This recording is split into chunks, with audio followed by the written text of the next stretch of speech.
I'm Peter Roskam from suburban Chicago, and this is a morning of very distinct contrasts.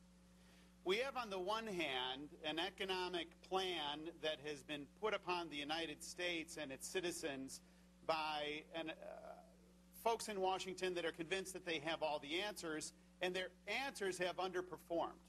A nagging 10% unemployment and a tripling of national debt over a 10-year period. That's what is. And what we're presenting today is what can be. What is the opportunity? Where is the optimism? And where are the concrete ideas that we can move forward?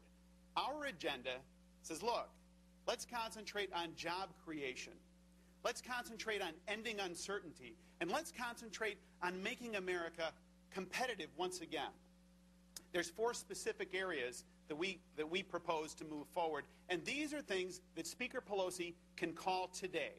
She can whistle the House in this afternoon and begin this debate. Number 1, make the tax cuts permanent. I represent a district that is chock full of first and second generation companies that are currently sitting on the sidelines from a job creation point of view because they don't know what their tax rate is going to be. The Joint Committee on Tax, which is the nonpartisan gatekeeper and scorekeeper in Congress on all things tax related, says that President Obama's proposal will actually increase taxes on 50% of small business income. That's not the direction that we need to go. So number 1, make the tax cuts permanent. Number 2, we suggest moving forward, and what we would do is to offer a tax deduction of 20% of small business income.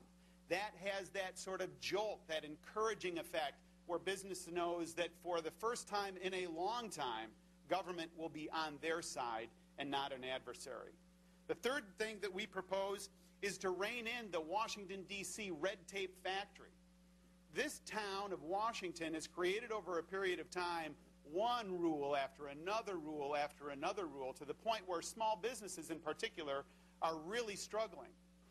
Jeff Davis, one of our colleagues from Kentucky, has put forward an initiative known as the REINS Act, which is regulations from the executive in need of scrutiny. And very simply it says this, that if there is a proposed rule by a non-elected federal agency that would have a bigger than $100 million impact on the economy, you don't just get to publish that in the Federal Register. That has to come, and you have to have an up or down vote on that by the elected members of Congress. That is Congress taking authority back from the executive branch that says no longer are our businesses going to be threatened by a cap-and-trade regime that is so controversial they can't even get it through this Congress, but they're proposing to do an end run through the Environmental Protection Agency.